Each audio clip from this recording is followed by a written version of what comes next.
Hello, and welcome to my review of WWE's Elimination Chamber 2023, which took place last night. I'm just going to jump right into it, but we're going to discuss the show as a whole. I will talk about like key moments in matches, but I'm going to try and avoid doing like play-by-play, because, if you want to see the whole show in all its entirety, then you watch the show, don't you? But I will talk about like key moments that I enjoyed, and also about how my predictions went, whether I was successful in predicting who was going to win in my predictions video that went up yesterday.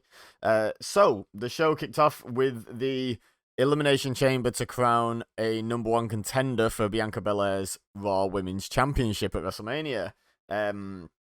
And that was, let me see if I can do this. That was Liv Morgan, Natalia, Raquel Rodriguez, Nikki Cross, Carmella, and Asuka. Was that all six? I wasn't counting how many names I said. I think that was all six. We started things off with Liv Morgan and Natalia, which was fine. It was just, it was pretty standard Elimination Chamber stuff, using the chamber as a weapon. I think at one point they both managed to push each other's head through the chains and sort of choke each other on the chains, which was fun, I guess. Raquel came out third, and obviously being like big powerhouse in the match, took control for a while.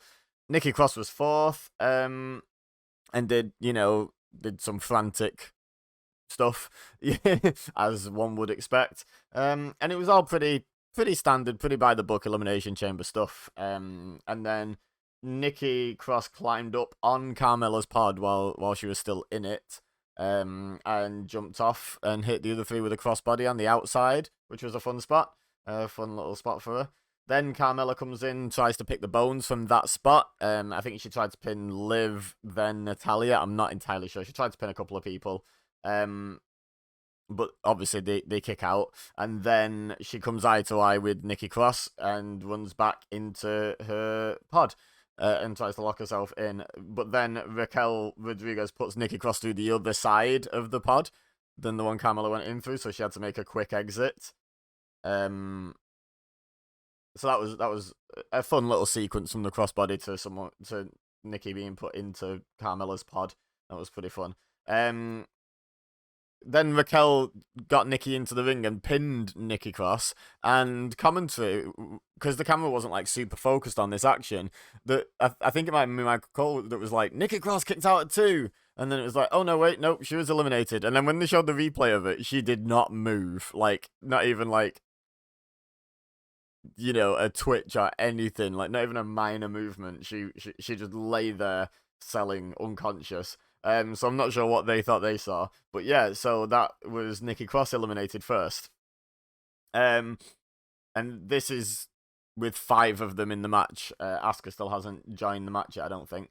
Oh yeah, because then Liv climbed up onto Asuka's pod while she was still in there and hit a really nice sunset flip from the top of the pod to Raquel, who was like standing on, I believe, the middle rope facing towards the pod. So that was pretty fun. And then it was more of a sunset flip power bomb than a sunset flip like roll up, obviously from that height. And then Carmella went for the pin, but Raquel kicked out.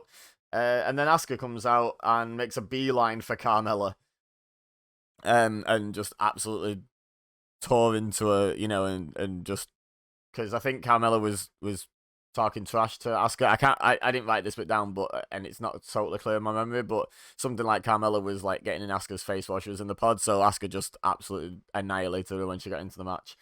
Then the next major spot I've got noted down was that as Liv Morgan went for Oblivion on Natalia, I'm pretty sure that's what that sort of springboard-ish, almost reverse STO that Liv does. I'm sure she calls that Oblivion, right? Well, as she went for that, and as she like hit the rope, Carmella super kicked her off the rope, and then Natalia put her in the sharpshooter. And then Asuka came over and applied, it was like a double armbar. She seems to be using this now, which I don't watch the weekly product, so I haven't seen that. But so Liv was in a sharpshooter and had both arms hooked up, kind of like a Rings of Saturn, like both being stretched out behind her. And passed out to the pain and got eliminated that way. So didn't tap. Well, didn't have any limbs to tap with, to be fair, but didn't verbally submit either. Just passed out. So that was the second elimination. Was Liv Morgan. Then Natalya applied the sharpshooter to Asuka, but for some reason, and I'll never understand why wrestlers do this in an elimination environment, Carmella broke it up by super kicking Natalya. She did pin Natalya and eliminated her, but still, why would you free Asuka from the sharpshooter? Like, it just makes no sense, and we'll see that comes back to bite her. So, yeah, so that's Natalya out third.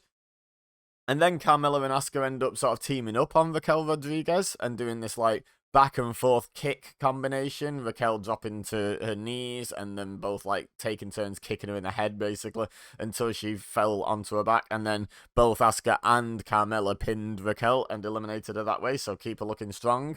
You know, there's sort of standard. There's standard spots in these sort of matches, isn't there? And ganging up on the biggest one to eliminate them is pretty commonplace. And that was what this was here, and keeps her looking strong.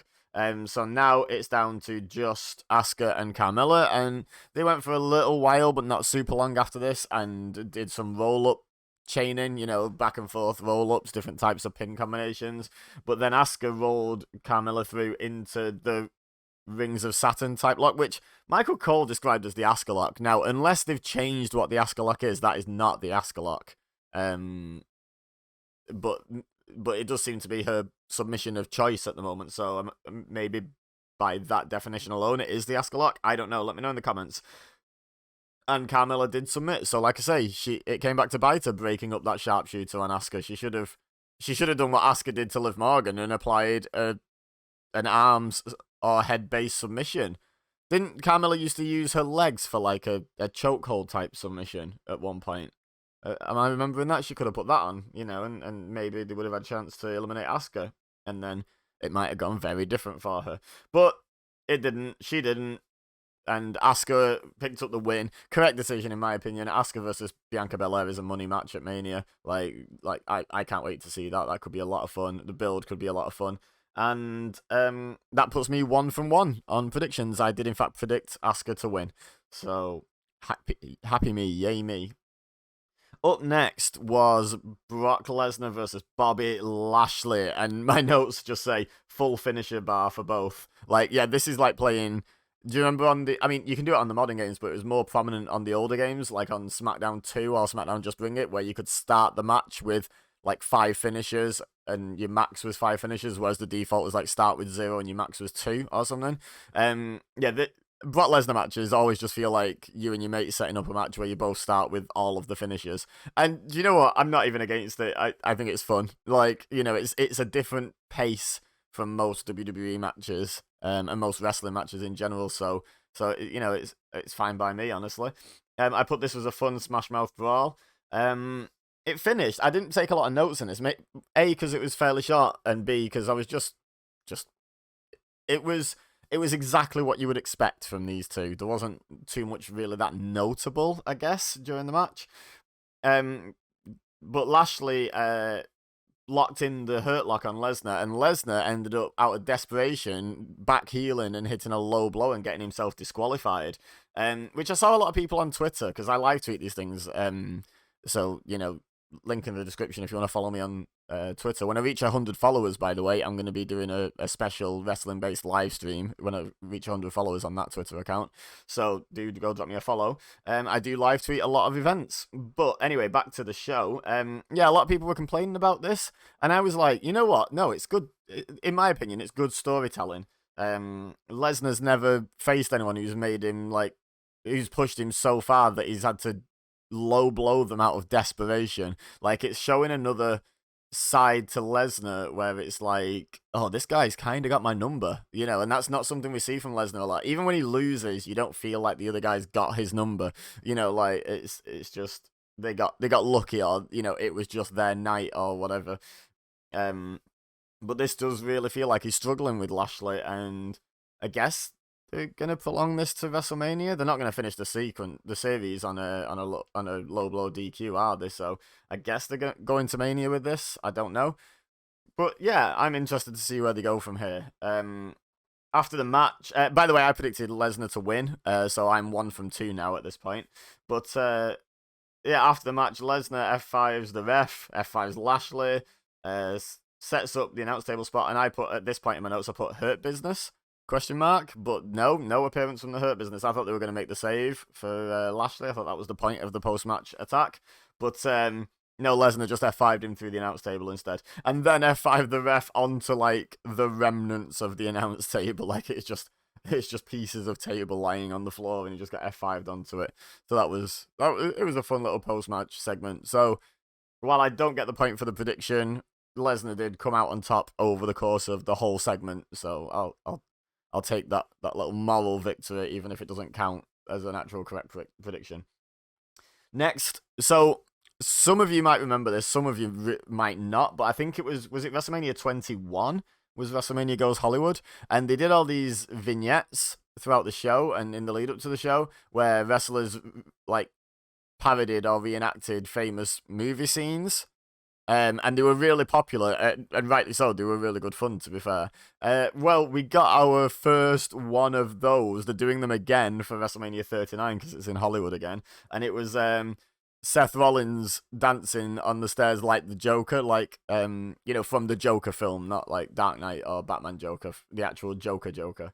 And then Becky Lynch shows up doing a Batman voice, not in Batman cosplay, just doing a Batman voice, saying she's the man and she needs to go to the man cave because obviously not the Bat Cave. And Seth, because obviously they're together in real life, is like, I didn't know we had a man cave, and it was just pretty funny. It was all around pretty entertaining. I'm really looking forward to all these different movie knockoff vignettes because they were fun for 21, and of what I've seen so far, the ones for 39 are going to be as well. So yeah, looking forward to that. Up next was the Judgment Day versus the Grit Couple. Judgment Day were out first, Grit Couple second. Dominic was out with the Judgment Day, like, accompanying them to ringside.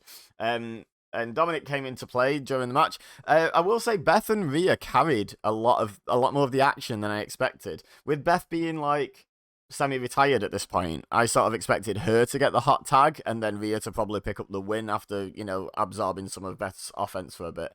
But what actually happened was the match was like 70% the women, and it was really good. Actually, it was really fun. A lot of people saying, "Oh, now I just want Beth versus Rhea 1-on-1," and I'm like, you pretty much got Beth versus Rhea 1-on-1 for the majority of this match. Like, I'm not sure if that's in the books based on how much Beth versus Rhea we got. If it is, I won't complain though. Like, if that's on the Mania card, oh no, of course it's not. Rhea's busy at Mania. But if we get that down the line, maybe it's like, if Rhea wins the title, it could be like one of her first defenses or something if they decide to prolong this feud that long. I'm not sure if they will though.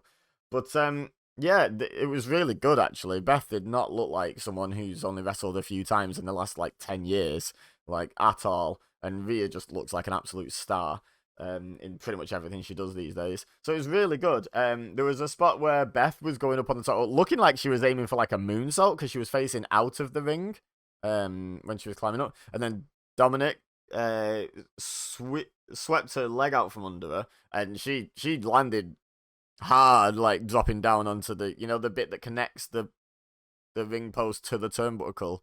That bit that can't be comfy for anyone to land on. And then Edge chased Dominic away, clotheslining Finn Balor on his way through. But then so the crowd are singing, na na na na, hey hey, goodbye. That at Dominic, who's already gone, basically through the curtain because he sprinted away from Edge. But then he came back out. So much heat on Dominic, big FU Dominic chants and all sorts. Like, I didn't rate Dominic, but he's leaning into this heel turn and he's getting heat, like big time heat. You can't ask any more than that from him, to be honest, at the moment. So fair play. He's changing a lot of people's minds, I think. There was a good spot where Finn Balor dropped down off his apron and went under the ring and then reappeared on Edge's side and pulled him off the apron to stop Beth making a hot tag. That was a fun little bit of, clever teamwork by the Judgment Day. After they eventually get the hot tag though, so Edge comes in and obviously Finn Balor has to come in. Edge, Edge's hot tag was really good actually. He was like House of Fire in there. He locked in the Educator on Balor, and then Beth hit a spear on Rhea Ripley and locked in the Educator on her. But then Rhea stopped Finn from tapping. But I think Dominic had the referee distracted anyway. But they were like facing each other, and as Finn went to tap out, Rhea caught his hand and stopped him. So that was a fun little spot. Now, I think when Dom was distracting the ref, he also slid some brass knucks in, and Rhea just clobbered Edge with them, and looked like she'd knocked him out, but he kicked out. Oh, no, he didn't kick out, sorry. Beth Phoenix made a save at, quote, 2, but honestly, it was so late. Like, the referee just basically refused to hit the mat for the 3, which is interesting, because I always thought referees were under the instruction that you referee it as if it's legit. So if the wrestlers mess up, you count the 3. If they don't kick out or they don't break it up or whatever. But apparently that memo has changed over the years because he clearly refused to count 3 there because Beth was a bit late coming for the breakup. So after the breakup incident and what have you, Edge was still down because obviously he'd just been clobbered with brass knucks. Finn goes up for the coup de grace. And Beth basically powerbombed Dominic from the outside into the ropes to knock Finn Balor down. It was a really fun spot. Then Edge climbed up and was like fighting with Finn on the turnbuckle, and Rhea grabbed Edge and Beth grabbed Finn, and they both took a few steps into the ring as if to say, look, it's not just us slamming them down. We really can carry these men because we're big, strong girls, I guess. Not big, strong boys. And powerbombed the 2 men, which was a really fun spot. And I did say in the predictions video I could see the women getting physical with the men a little bit because of just the size and stature of the 2 women involved. It wouldn't be beyond the realms of possibility. And sure enough, yep, it did happen a couple of times. And it's made for some fun spots. Rhea went for the concerto on Beth on the stairs on the outside, so clearly was willing to lose the match by DQ just to make a point because Finn had hold of Edge and was making him watch. But Beth got out of the way, hit a glam slam on the floor, and basically that was the start of the ending sequence. Edge hit a execution to Finn, suicide dive to Dom on the outside, ran in to hit Finn with the spear, but Finn reversed it into a sling blade. Then Finn set up for the shotgun dropkick in the corner, but as he ran in, he got speared. And then Edge and Beth Phoenix hit a shatter machine. The Revival's old finisher, or now known as the Big Rig, while the FTR. There's been rumours abound, hasn't there, of a potential FTR return to WWE, and I know Edge loves them and probably did that on purpose. But yeah, that was the finish, hitting the shatter machine on Finn for Edge to pick up the win. So I'm 1 from 3 at this point in the show because I thought, I know Rhea didn't lose the match, but I really thought Judgment Day would win this one just to keep Rhea's momentum going, but apparently not. So yeah, she has to rebuild her momentum now to get to WrestleMania. Well, she's going to get to WrestleMania, but do you know what I mean? To believably challenge at WrestleMania. So yeah, that was quite unpredictable, but I'm not furious at the result of anything. I think it was a really fun match. This was a really fun show overall, I would say. There was nothing on it I hated, nothing on it I even disliked, if I'm honest. Next we had a very brief segment for Heyman and Reigns, just bigging up Reigns' chances of winning, like really short. It was basically just a C4 product placement, the energy drink. Because Reigns was drinking one of them and had like a million cans stacked up in the background. So yeah, it was just an ad spot, really, wasn't it? But more of like a blatant product placement than an actual ad. Up next, we had the men's chamber match. Wow, this match. Okay, This is what I have the most notes for. I'll try and steam through this. So we started with Johnny Gargano and Seth Rollins, which is obviously a great choice. Let them go at it first.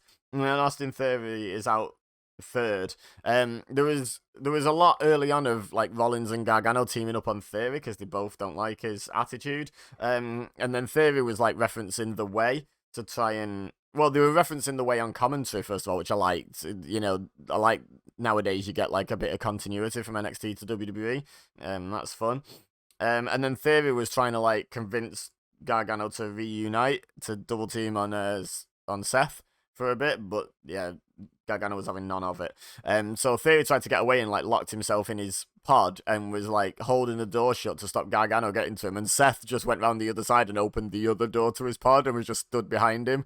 It was a fun little sort of comedy spot. And then we ended up with all three of them locked in Theory's pod with Gargano and Rollins just beating Theory down. It was a good little it was a fun little couple of minutes of like light relief in what was really a high octane chamber match and a really sort of intense show, I would say. So it was well placed in my opinion. Damian Priest entered fourth and dominated. Then Bronson Reed entered fifth and dominated. It's a bit of a cliche at this point, someone coming out of the pod and just like dominating the action for a minute or two. But you know, if you don't do it, it almost looks weird because they're completely fresh and everyone else has been fighting, so why aren't they dominating? Why are they that bad? Bronson Reed hit a double Samoan drop on Gargano and Rollins, like stacked them up in the corner, walked around the ring a bit, and then slammed them both. That was a really fun spot. And then Montez Ford came out last and dominated in a different way from Priest and Reed. It was like a speed-based domination, like running around, hitting everyone with high tempo moves and stuff. Really good fun. He set up a people's elbow. I can't even remember who on.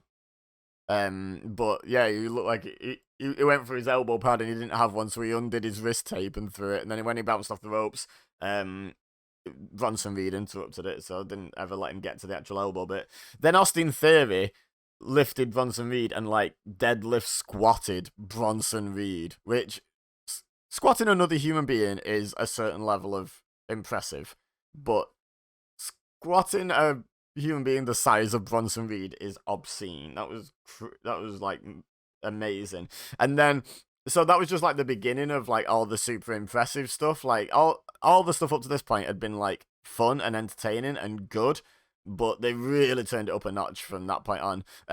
We had Montez Ford climbing up the side of the chamber, then along the roof and hanging down from the roof and dropping onto everyone, which he dropped onto 5 people. It was pretty damn safe, but it still looked really cool. Nothing against it being safe, at the end of the day. That's always a good idea.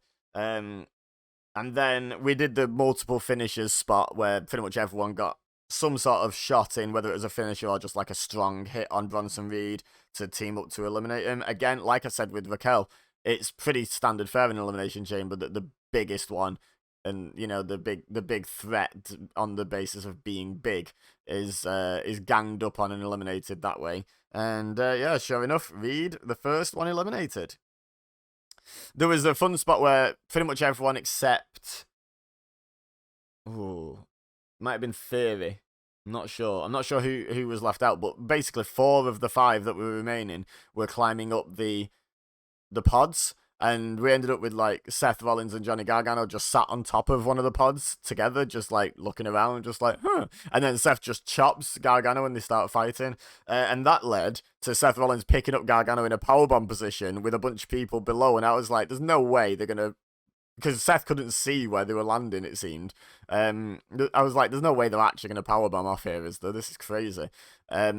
And it actually got even more crazy because Gargano reversed it into a Hurricane Rana on Seth off the pod onto all the other remaining competitors. I think it might have been Damian Priest caught Gargano and the other 2, Theory and Ford, caught Rollins or something like that. But, it was, wow. It was a really, really cool spot. Like, dangerous as all hell, but they pulled it off. Everyone seemed okay afterwards, so fair play.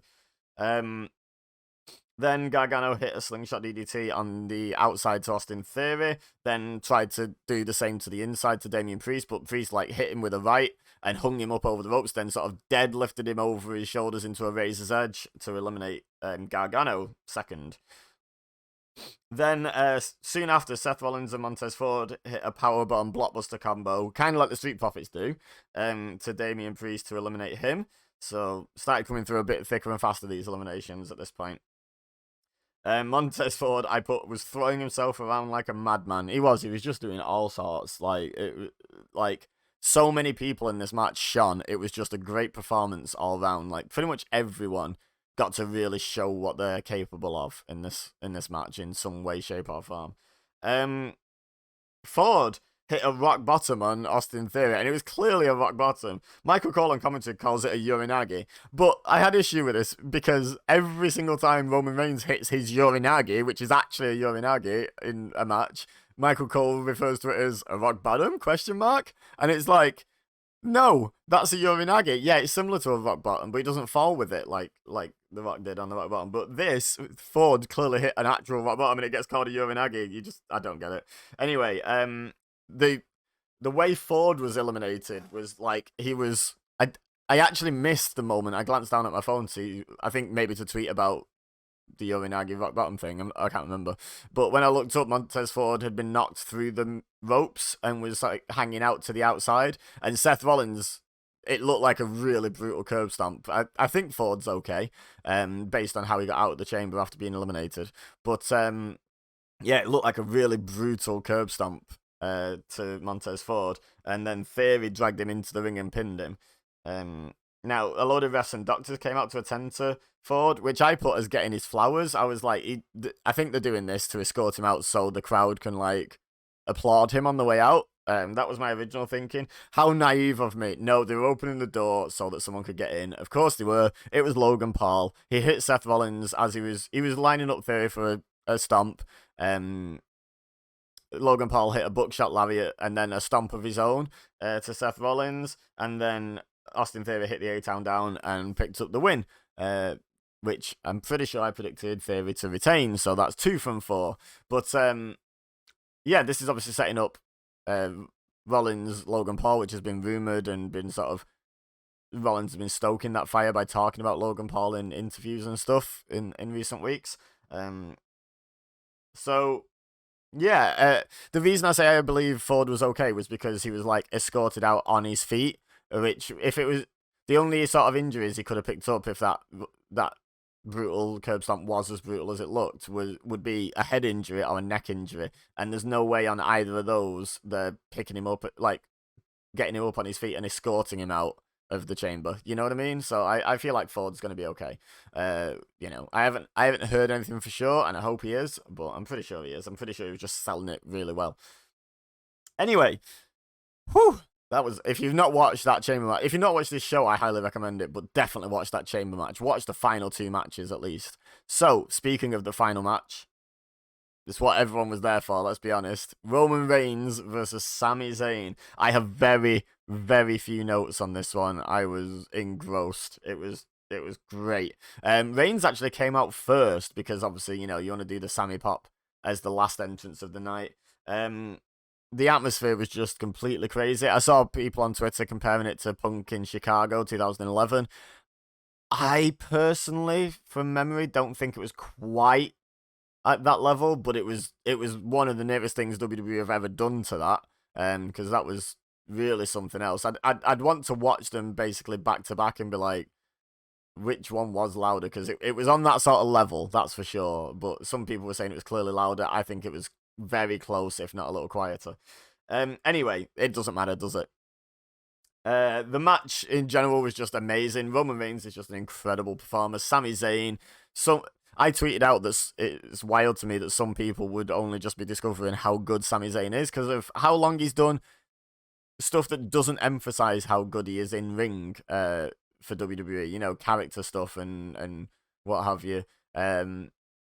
So some people would be watching this match being like, I don't get why Sami's in this position, and hopefully after that match they now do. But yeah, it just a really fun match. You know, Reigns playing the heel perfectly, talking smack to the crowd, talking smack to Sami's family. Sami playing the babyface in peril, firing up.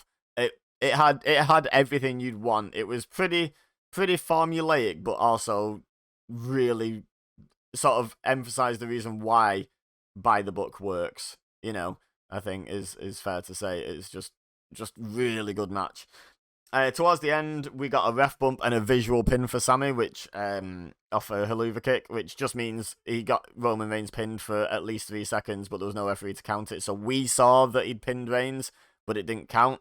That's always a bad sign. Just saying, always a bad sign. Then Jimmy Uso came out while the referee was down, hit some super kicks and a splash, and yet again, it was just a near fall on Sammy.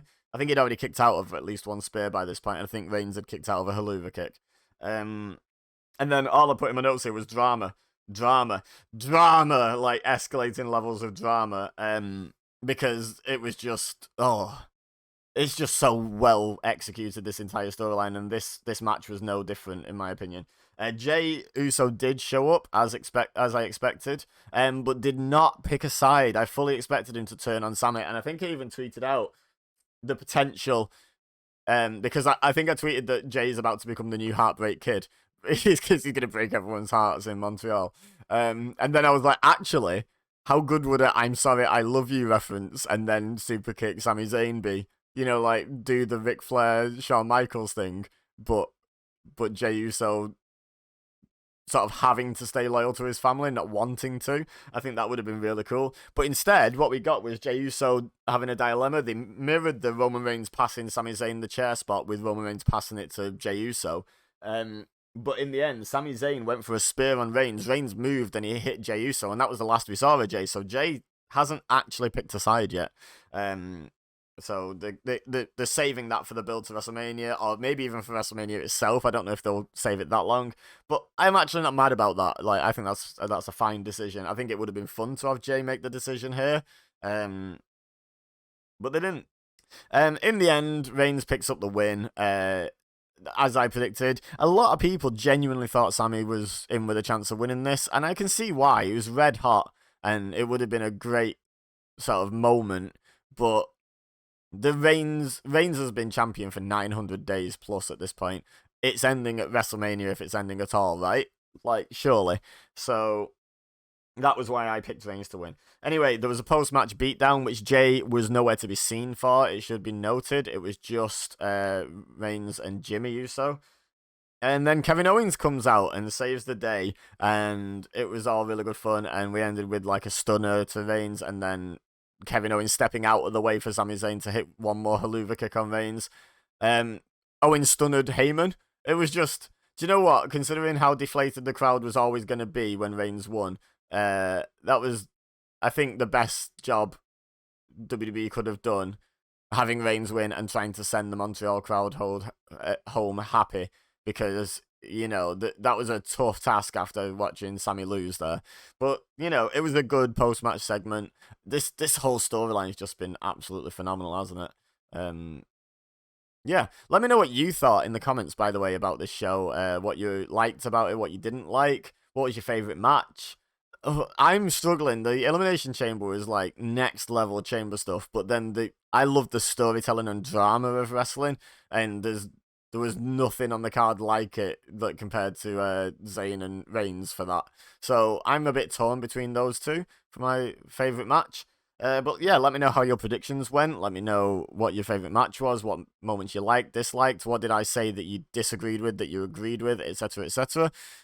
Leave a like if you've enjoyed this video as well, please. It's greatly appreciated, really helps me out. And subscribe if you're new here, so you get to see more wrestling content. I do predictions, reviews, I do wrestling video games, watch-alongs, lists occasionally. I do all sorts of stuff. Subscribe, check out what's on the channel already, and await the next video. But for now, all I have left to say is thank you very much for watching. As always, I've been EBEZA, you've been amazing, and I'll see you next time.